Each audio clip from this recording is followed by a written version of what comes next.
All right. The election is over.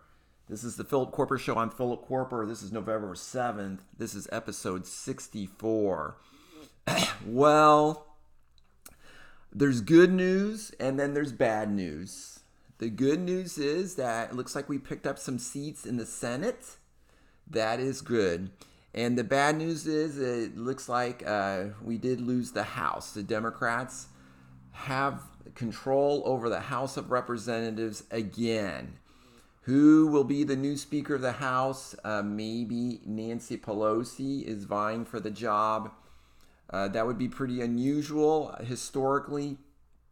But anyhow. So what is the summation here? Let me go over some of the things that happened last night. Basically, the House picked up. Let's see. I go to the top here. The House picked up. Let's see. The latest numbers here, according to Fox, the House has 219 Democrats to 193 Republicans. So let's see, 17. So that's 26. And there's still races still to be declared. So it looks like the House did win historically. We knew this was probably going to happen. I was really hoping that we had some momentum and that somehow, some miraculous way that the Republicans would hold on to the House. But they did not. They did not. They lost the House. And so the Democrats are going to get a chance to not just resist, but they're going to try to do something. It's great. The Donald is reaching out. He's tweeting a lot this morning, and he's saying he's looking forward to working with the House. So this will be exciting. The Senate is really pretty exciting. The three senators who win, the Democrat senators, they all voted for Neil Gorsuch. And we all knew that if they opposed Brett Kavanaugh, they were in trouble. And they were probably, frankly speaking, they're in trouble no matter what.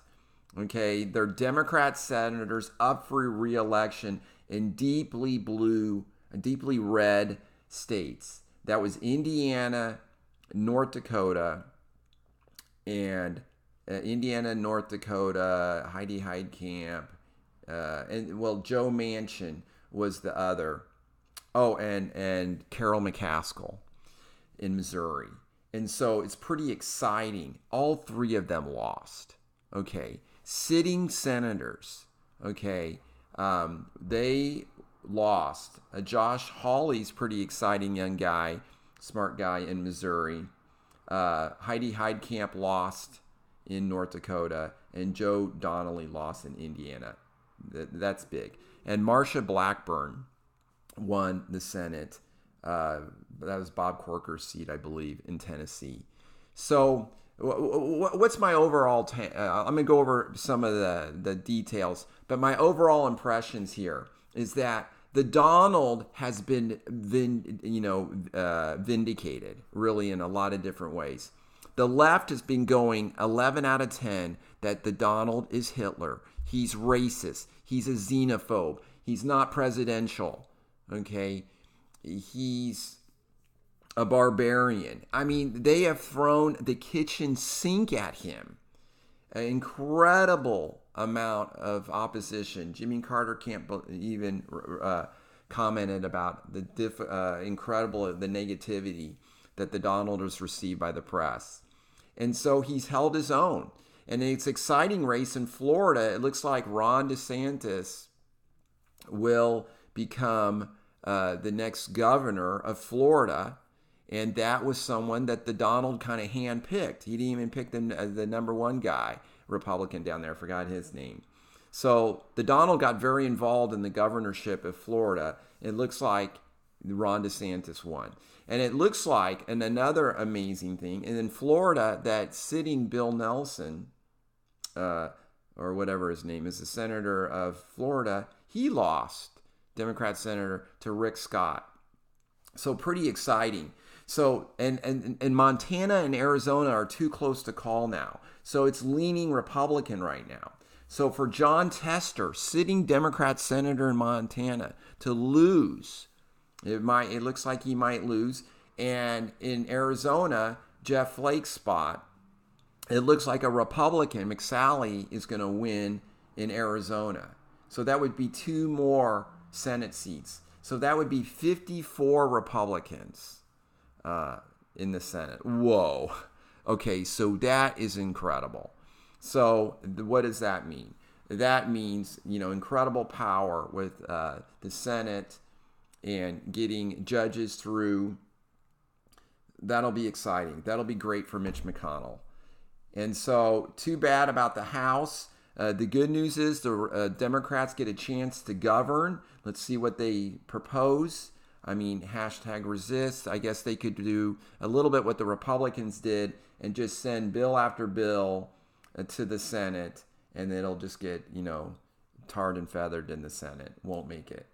So we'll see. So good news and bad news there. I was excited in the Kentucky 6. The media last night was super excited about Kentucky 6 and thought this was going to be a bellwether. This was Andy Barr against Amy McGrath. And Andy Barr is 3-term congressman, Republican congressman. It is a Democrat congressional district that I live in. And yet it's, we have a Republican in there. It's great. Kentucky, we've got a trifecta. We've got a Republican governor, 2 Republican senators, Mitch McConnell and Rand Paul, and then I think 5 out of 6. Only 1 Democrat congressman up in Louisville area, Jefferson County. So pretty awesome that we hold on to this because Fayette County voted for HRC. And that's Lexington, Kentucky. And so for Andy Barr, for a Republican to hold on to this liberal area is really awesome. So I was pretty excited. My vote counted, and I was excited about that. And so I wanted to go over a few of these other details. Let's see. So I mentioned before, Nancy Pelosi might become the House Speaker again. We'll have to see this. Okay, big, huge Ron DeSantis. It looks like he defeated Andrew Gillum down in Florida for governor. Oh, I mentioned that earlier. And it looks like Brian Kemp is ahead of Stacey Abrams. This is the governorship in Georgia. So that is still close to call. Stacey Abrams has not conceded yet. It looks like Tony Evers, a Democrat, defeated Governor Scott Walker in Wisconsin. Walker has not conceded. Ted Cruz beat Beto O'Rourke, Robert Francis O'Rourke. Everyone was really getting excited about that. For a Republican senator to lose in Texas with the economy doing so well would have been quite the surprise. And I mentioned earlier that Republican Martha Sally is ahead, but just barely, too close to call, of Democrat Kristen Sinema. So anyhow, but we've got Marsha Blackburn, I mentioned, Ocasio-Cortez, of course, she won. So, and then there is an openly gay man won the governorship of Colorado. And so anyhow, there's going to be a division of power. And so that'll be interesting. Gridlock in Washington sometimes is not a bad thing. Washington, D.C., usually the politicians there, in my opinion, are just doing things that, adding legislation or regulations that we really don't even want. We probably have enough laws on the books, enough regulations. So sometimes gridlock, I think, is a good thing. But of course, I would love to make progress with conservative agenda. But we'll have to wait and see what happens. So anyhow, some people are criticizing the Donald a little bit because he tweeted last night about success, and I think this is successful. Okay, like I said before, if the Donald is so terrible, how come the Republicans aren't losing at every corner? If the Donald is so terrible, then how come the Republicans gain seats in the Senate? No, that's pretty historic. So that's a pretty big deal, because usually the party in power will lose in the House and the Senate, and for the Republicans to gain, that was good. So that was really good. So in all fairness, the election kind of really worked out, in a historical sense. Those Democrats who lost in the Senate, I mean, those were heavy Republican. Those were heavily states that voted for Donald Trump. So Britt Hume was interesting on Fox last night. He was making a big deal about Ron DeSantis. And initially, Ron DeSantis was losing to Andrew Gillum for the governorship in Florida. So Britt Hume was making a big deal about how the Donald got involved in that Republican primary and pricked Ron DeSantis, who was not the primary challenger in the Republican Party there. And so he thought that, the Donald was kind of meddling in that and got really involved and picked a guy who was going to be a loser. Okay. So I think Donald, if Ron DeSantis does win the governorship, once that's all haggled out, then that really does give credibility to the Donald that he pulled him across the finish line. So pretty exciting. So this Donald, totally destroying the Republican Party. Okay, so this election gives validity to the Donald. That the 2016 election wasn't just a blip. It wasn't just because, as Ben Shapiro says, because HRC was so terrible. Okay, and that the people were so fed up with political correctness that they picked the Donald. No, I think this gives Donald Trump a lot of kudos. I think it really gives his policies and his ideas and his politicking, it gives him a lot of credibility. I think the Republican Party is, we're getting behind Donald. He is the leader of the GOP right now. And by golly, it seems like he's doing a pretty good job. So it's pretty exciting. So I've got my Donald Trump socks on today. I've got my Donald Trump shirt on today. So in that case, yes, it would have been cool if we would have held on to the House. But there's a lot of other huge victories here for the GOP, where, look at it, Arizona. Now, I thought Arizona was more Republican. It seems like it's getting more Democrat all the time. I guess the Californians are spilling into Arizona, which is too bad. But it looks like even the Republican can, if McSally can win in Arizona, that is an awesome thing for Republicans. So I'm pretty stoked about that. And so I wanted to go through in more detail some of these other things. Just Josh Hawley win in Missouri for the Senate is pretty exciting, like I mentioned earlier. I mentioned about Lindsey Graham said he said that he thought this was a big win for Donald, and he gave kudos to Donald. He said one of the reasons we are winning big in the Senate tonight is because of the way Democrats treated Brett Kavanaugh. So I really think there's some credibility there. Joe Manchin voted for Kavanaugh. Okay, it's not just one issue to get someone in, but look, Joe Manchin, Democrat senator of West Virginia, voted for Brett Kavanaugh. He got reelected. In West Virginia. And the Donald really tried hard to get rid of him. But and then Carol McCaskill, Heidi Heitkamp, and Joe Donnelly, all Democrat senators, they voted no on Brett Kavanaugh, even though they did vote yes for Neil Gorsuch, and they all lost. And so, wow. So this Brett Kavanaugh thing was a joke, and I'm really glad. I mean, I think there is some indication there that the Republicans spoke up, or people, the court of public opinion spoke up. So anyhow, the Donald's tweeting this morning, those that worked with me in this incredible midterm elections, embracing certain policies and principles, did very well. Those that did not, say goodbye. Yesterday was such a very big win, and all under the pressure of a nasty and hostile media. I think I'll like that. Exactly. No, that's exactly. What a great point. The Donald gives credit to Ron DeSantis, showed great courage in his hard-fought campaign to become the governor of Florida. Congratulations to Ron and his family. The Donald tweets, received so many congratulations for so many of our big victory last night, including from foreign nations that were waiting for me out and hoping the trade deals. Now we can all get back to work and get things done. See, I love this, the Donald. He's going to do it. He's a doer. He's going to shake her. So I love this.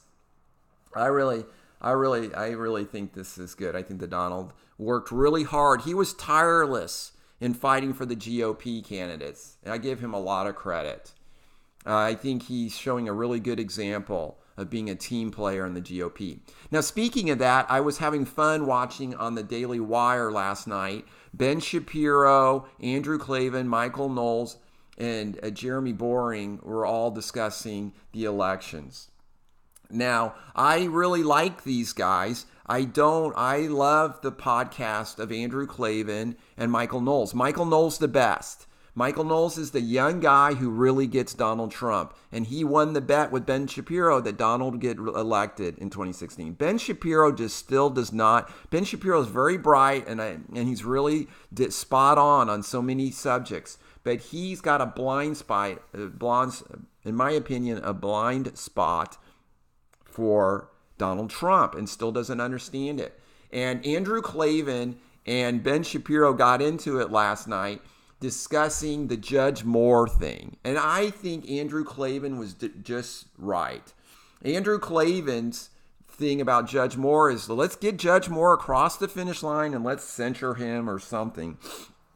But, and there was really no evidence against Judge Moore. But Ben Shapiro wanted to throw Judge Moore out with the bathwater. I mean, almost like Paul Ryan wanted to throw the Donald out with the bathwater. So anyhow, I just think it's interesting that I just support Andrew Klavan here. And this is where Ben Shapiro is really wrong about the Donald and kind of criticizing him on many different fronts. And Michael Knowles, embraces the Donald, all of the Donald, okay, with the techniques that he uses.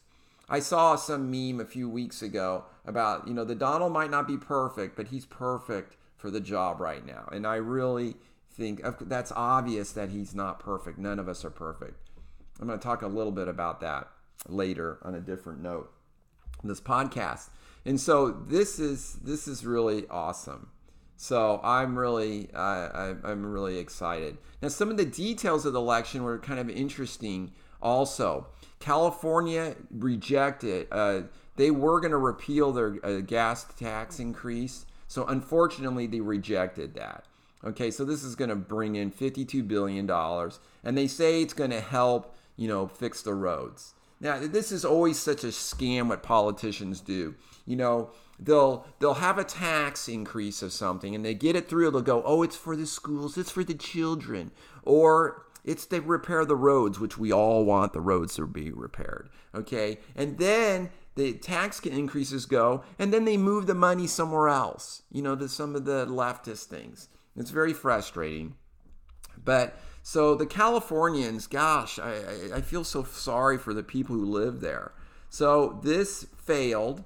This gas tax failed. I was looking at the congressional members in California. I think I counted only 8 Republicans, and there's like 50 Democrats. I mean, it's just unbelievably Democrat right now. So that's a bummer. Now, here's a good news. In Colorado, they were going to pass this restrictions on oil gas wells. And so you couldn't dig for gas within the proposition was there was no new wells to be at least like 2,500 feet from an occupied building or a park creek or irrigation canal. It really restricted gas exploration. Okay, so the left just loves this. It's a Trojan horse. They really hate fossil fuels. I mean, they use them all the time and they fly around in their jets all the time. But they up in front, they really hate them. And so this is really cool that even the granolas in Colorado knew this was bogus and they voted that down. Okay, so gas exploration can continue unabated with the current regulations in Colorado. So that was really good, in my opinion. And then Arizona, they defeated Proposition 127, and it would have required 50% of the state's electricity to come from renewable sources by 2030. Okay, what a stupid idea that is. Oh, yes, hooray to Arizona. They voted that down. Okay, that was mainly led by California billionaire Tom Steyer, who's also trying to impeach Donald Trump. So that was really cool that failed. And the utility there, Arizona Public Service, the largest one there, opposed that plan. So that was good.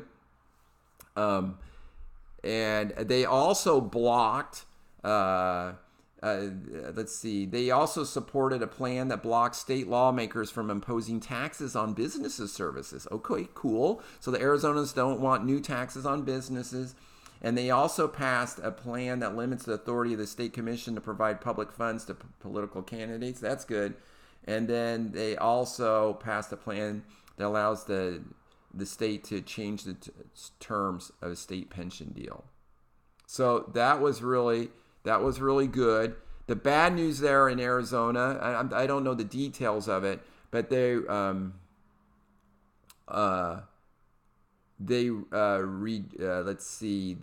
also projected that a school voucher plan backed by the Republican governor, Doug Ducey, would be defeated. So that's a bummer. I'm really pro-school choice. I'm pro-choice when it comes to schools, not pro-choice when it comes to killing babies.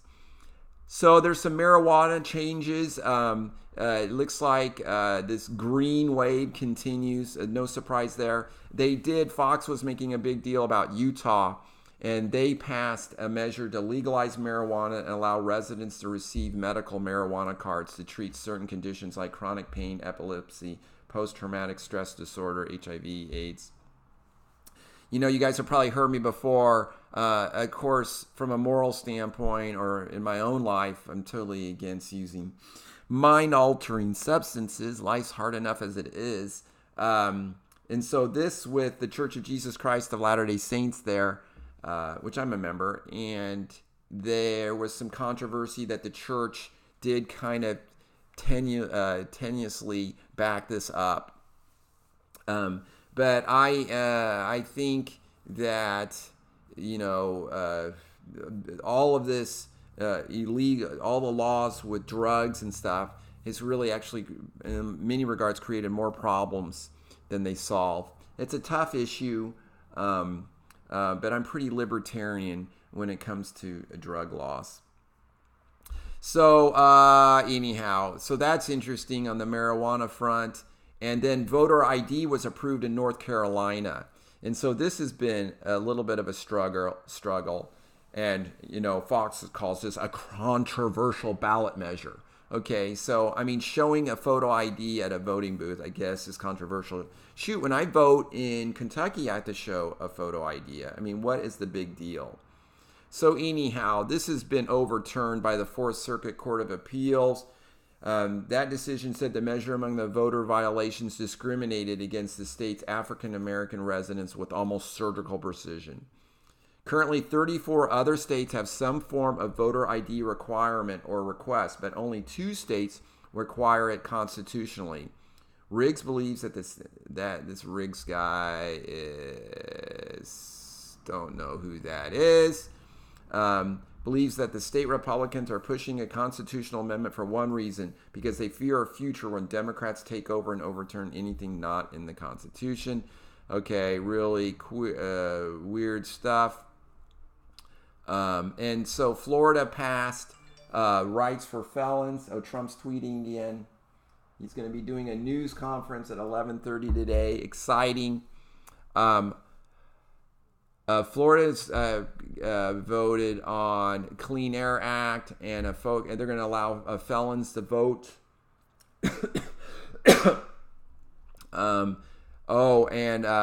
They had a measure linking a ban on offshore oil and gas drilling with an end to e-cigarette use in the workplace.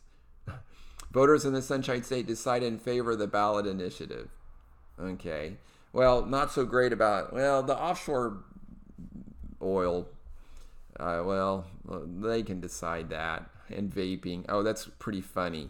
So it looks like offshore. These were. It's so funny. This is funny. There's seemingly two unrelated issues: oil exploration and vaping. Okay, but they link those, and I guess people don't want the platforms off the coast, and they also don't like vaping. I've had friends who really just don't like this vaping. It really bugs them that people are blowing all of this stuff into their face. So anyhow, some other pretty interesting ballot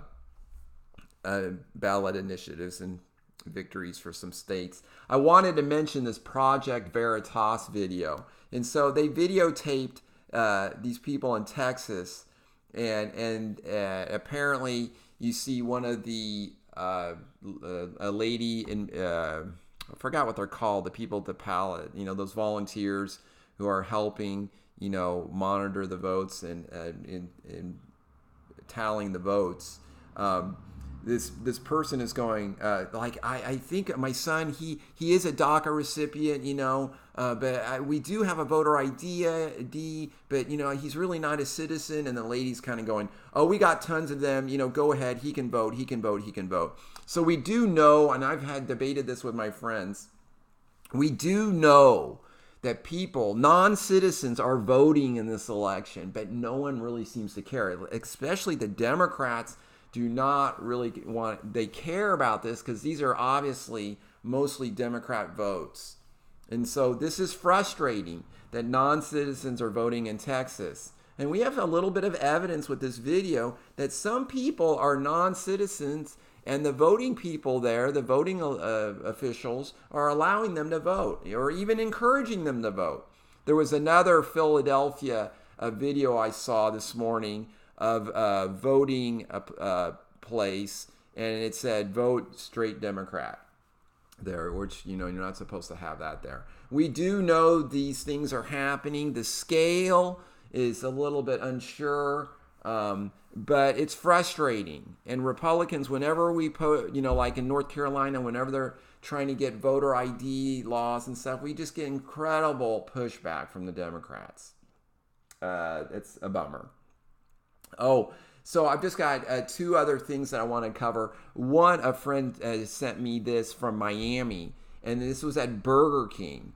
And so let me read this. This is Fox News thing. A Burger King drive-thru worker in Miami Beach engaged in a profanity-laced spat with a customer that ended in her termination. Okay, so the people were in the drive-thru, and they were videotaping this worker at Burger King. And then she said to the people in the car, "Put it on Snapchat." And then she cussed at them. "You white piece of expletive." A female worker told customers in a drive-thru in the video recorded altercation on October 3rd, according to the Miami Herald. A male apparently in the car could be heard responding, "We're not even white, we're Hispanic." The drive-thru window slides closed for a moment before the confrontation continues. The worker appeared to be angry about giving the customer a refund. The dispute appeared to stem from a hygiene issue. The male voice said they were requesting a refund because your manager was touching her cell phone. "It has nothing to do with you. I don't even know why you're getting upset for," he said. A spokeswoman for Burger King responded to the Herald saying, "The actions of this team member do not reflect the values of the Burger King brand. We have zero tolerance policy for this type of behavior, and the individual is no longer with the company." So this cultural thing where it's like okay, to just yell and scream at people, and then to pull out the race card, okay, and to to just yell and scream and cuss at people, and then to make a big deal about the color of their skin is just really, I find it really to be so petty, and it's such a joke. But apparently, I guess in the media, this has just become more popular. You've got Don Lemon doing his thing. It's just retarded. Now, I'm really surprised. Now, this is a Fox News article. I'm sure if this was covered by CNN or something, they would go find and interview a person and go, do you think, all of this racism, this hatred, do you think what's the cause of this? And they'll find somebody who will blame it on the Donald. And so they'll tie it all back to the Donald.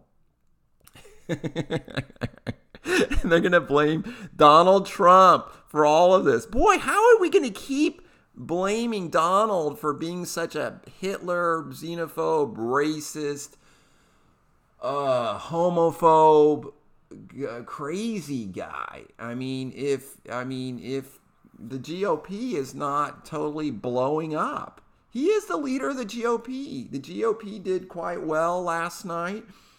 And considering the midterm election, GOP did pretty good. I'm feeling all right. Oh, by the way, I won another lunch. I did double or nothing with my friend. So I won lunch because he said Brett Kavanaugh's never going to get confirmed. Well, I go, hey, do you want to bet lunch on that? He goes, yeah. So I won that bet. But then he didn't want to pay up. He wanted to do double or nothing. So I said yes to double or nothing. He said the GOP will lose the Senate. Well, no, I didn't bet about the House. I knew that that would be kind of a miracle. It would have been a miracle if the GOP held on to the House. But the Senate is even more GOP. But did he lose on that? He way lost. So pretty exciting. Okay, I want to close with this podcast that I listened to on my run this morning. And I love this podcast. This lady who does this, she's awesome. And so anyhow, and she is, it's all about self-help and improvement. I love it. I love it. And okay, now she is a member of my faith, the Church of Jesus Christ of Latter-day Saints. And so she did a special podcast on kind of like a faith crisis that she had. And she shares it in a very irreverent fashion. And so the trouble, and this has kind of been, a criticism of, our church and other churches, the Catholic Church especially. And it's really basically the women leading in the church, the women holding the priesthood, the authority of God, the women officiating the church. And so we still, in our church, we have a prophet, and he is a man. And all the prophets of our church in the restored gospel, they've all been men. So some women don't like that. Some women want more of a role. Some women are feminist, and they want just equality everywhere, and they just see equality everywhere. And when they just feel put out if women can't do what men are doing, okay? And so this role situation really gets hard. Now, some women, of course, they don't care. They love being mothers. They love staying home with their kids. And of course, other women want to work and things like that. And I think our church has done a really good job embracing that. But my faith has been really pretty specific about the difference of the roles of men and women. And let me refer to really the core, a document that kind of ties this all together. It's called The Family, a Proclamation to the World. And so our church, and then under that, it's the First Presidency and Council of the 12 Apostles of the Church of Jesus Christ of Latter-day Saints. So that's the leadership of our church. So these are 15 apostles. We believe that we have modern day apostles, just like Peter, James, and John. We have apostles of Jesus Christ, and they do the same thing that they did back in the New Testament time. And they put this out, and this came out. This was published, and the president of the church at the time was Gordon B. Hinckley. our prophet, and he revealed this in 1995. Now, this is interesting that he revealed this to the women's leadership, the General Relief Society meeting. So in our church, the women meet together. It's called the Relief Society. And it is, I've read, I think it's the largest women organization in the world, possibly. So anyhow, I want to read a little bit from this proclamation because I think it really helps understand. And I just want to touch on this and then close. We, the First Presidency and the Council of the 12 Apostles of the Church of Jesus Christ of Latter-day Saints, solemnly proclaim that marriage between a man and a woman is ordained of God, and that the family is central to the Creator's plan for the eternal destiny of his children. So you see how this is going to touch on gay marriage and things like that also. All human beings, male and female, are created the image of God. Each is a beloved spirit, son or daughter of heavenly parents, and as such, each has a divine nature and destiny. Gender is an essential characteristic of individual, pre-mortal, mortal, and eternal identity and purpose. So addressing the big problems we have with gender confusion. Okay, so not only are there problems with gender confusion, of course, in our culture today, but we also have the roles of men and women. In the pre-mortal realm, spirit sons and daughters knew and worshiped God as the eternal Father and accepted his plan by which his children could attain a physical body and gain earthly experience to progress towards perfection and ultimately realize their divine destiny as heirs of eternal life. The divine plan of happiness enables family relationships to be perpetuated beyond the grave. Sacred ordinances and covenants available in holy temples make it possible for individuals to return to the presence of God and for families to be united eternally. So as Latter-day Saints, we believe we could go to the temple and we're married for all time and eternity. So our marriages are not till death do you part. And then our children are sealed to us. So in heaven, we can be together as a family. So we don't believe in heaven that there are no families there. We believe that there are families there. Heaven would not be heaven if I couldn't be with my family. The first commandment that God gave to Adam and Eve pertaining to their potential for parenthood and as husband and wife. We declare that God's commandment for his children to multiply and replenish the earth remains in force. We further declare that God has commanded that the sacred powers of procreation are to be employed only between men and women lawfully wedded as husband and wife. We declare the means by which mortal life is created to be divinely appointed. We affirm the sanctity of life and its importance in God's eternal plan. So Latter-day Saints, we are against abortion. Okay, we're against abortion. Okay, because we believe in the sanctity of life. Husband and wife have a solemn responsibility to love and care for each other and for their children. Children are a heritage of the Lord. Parents have a sacred duty to rear their children in love and righteousness, to provide for their physical and spiritual needs, and to teach them to love and serve one another, observe the commandments of God, and be law-abiding citizens wherever they live. Husbands and wives, mothers and fathers will be held accountable before God for the discharge of these obligations. The family is ordained of God. Marriage between man and woman is essential to his eternal plan. Children are entitled to birth within the bonds of matrimony and to be reared by a father and a mother who honor marital vows with complete fidelity. Happiness in family life is most likely to be achieved when founded upon the teachings of the Lord Jesus Christ. Successful marriages and families are established and maintained on principles of faith, prayer, repentance, forgiveness, respect, love, compassion, work, and wholesome recreational activities. By divine design, fathers are to preside over their families in love and righteousness, and are responsible to provide the necessities of life and protection for their families. Mothers are primarily responsible for the nurture of their children. In these sacred responsibilities, fathers and mothers are obligated to help one another as equal partners. Disability, death, or other circumstances may necessitate individual adaptation. Extended families should lend support when needed. We warn that individuals who violate covenants of chastity, who abuse spouse or offering, or who fail to fulfill family responsibilities will one day stand accountable before God.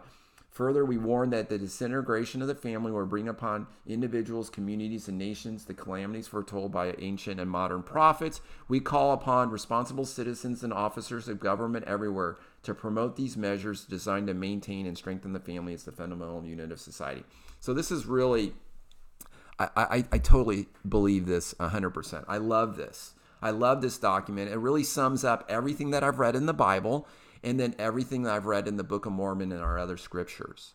So my friend, struggles with feminism, and that is okay. And so what is feminism? I really don't know. It probably means different things to different people.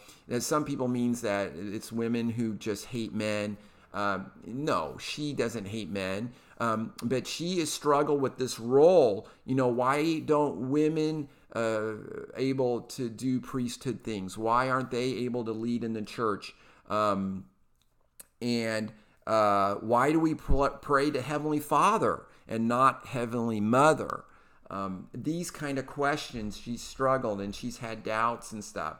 But she loves our church, and she wants to stay in our church. She doesn't, I don't think she believes everything is true in the church, but enough of it is true, okay? And so we call that a testimony in our church, where you believe that the church has been restored by Jesus Christ, and that we have a modern day prophet, and he leads and guides. Jesus Christ is the head of the church, but this prophet of God, this man, receives revelations from God, and then he can lead the church in righteousness. And then we use the Holy Spirit inside of us to make sure he's doing the right thing. God will confirm to us, we will not just, if he leads us off a cliff, we won't follow him off the cliff. But we believe that God has blessed us with a prophet, and he won't lead us astray. And then the Spirit will confirm anything that he says, to make sure we follow him in righteousness. So we don't blindly follow our leaders. We do it with the Spirit inside of us telling us what is right and wrong. So my friend, she struggles has had struggles and doubts about this motherhood thing, and the difference between fathers and mothers, and feminism, and so those are the things that she's really struggled with. And of course, we're all going to struggle with all different kinds of things. And so I just wanted to just bring that up and just review this document, because it's such this really, I think, separates our faith, from some others. Now, there are some other Christian churches. We are Christians, of course. The name of the church is the Church of Jesus Christ of Latter-day Saints. This is Jesus Christ's church, is what we believe in. And yet, we do believe in this, by divine design, fathers are to preside over their families in love and righteousness, and responsible to provide the necessities of life. Mothers are primarily responsible for the nurture of their children. Of course, some mothers are never mothers. There are couples who have no children. And so some women don't get the opportunity to raise children, which is, of course, is God's plan. Sometimes that happens. Some men don't ever get married and never have any children. And so I think of Tesla. And so anyhow, this has been a struggle for her to see how these pieces all fit together. And so I'm grateful for the knowledge and the witness that I have that God did use the prophet Joseph Smith to restore his church on the planet again. And then I trust in the living prophet. And so if the more women are supposed to do our thing in our church, and the prophet will let us know, I'm just totally okay with that. I don't struggle with any of that. All these pieces to me fit together very nicely. And so that's my witness, and that's the foundation that I live on. So I've never had this faith crisis. I have struggles with other things, with relationships and controlling my thoughts and things like that. It can be a daily struggle for me, and I have problems that I'm trying to work through also. But this feminism, as it deals with God and His church, has never been a problem. But many people struggle with this, and so I just wanted to kind of share that and throw that out there. I'm kind of rambling a little bit, but I'm really grateful for my witness and my belief that I choose to believe. I'm also really grateful for my friend here that I think she really realized that if she left the church, where would she go? There were so many things that she really did just like about the church. And so she's held on to her faith, even just barely sometimes. She has held on, and that's really cool. And I'm really glad she shared that with us. And when people share things, you can listen and you can empathize. And yet I think sometimes we worry that if we really give them the thumbs up for sharing, that we're really supporting some of the decisions that they're making. These, of course, are their decisions to make. But if they asked us, like, do you think I'm doing the right thing? You think I should be struggling over this? Do you really believe in this feminism? Of course, I would say, no, I don't. And I really think that feminism is really created mostly by maybe her definition, unhappiness. And so I like this traditional family kind of setup. I think it's God-given. I think happiness is mostly found there. But even in our own proclamation, sometimes you're going to have to make some changes and you're going to have to adapt because you might not have a traditional family. Totally okay. Well, you guys, thank you so much for listening and my babbling and rambling a little bit. I'm working on being more focused. I hope you guys have a great day.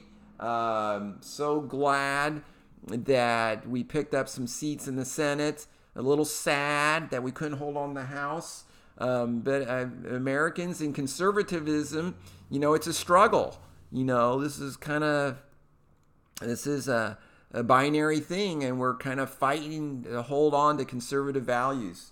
We got to keep up the fight and keep on working, and I think Donald is really helping us with that. This is the Philip Koerper Show. I'm Philip Koerper, copyright 2018. You can subscribe at iTunes or SoundCloud or watch me on YouTube. Have a great day.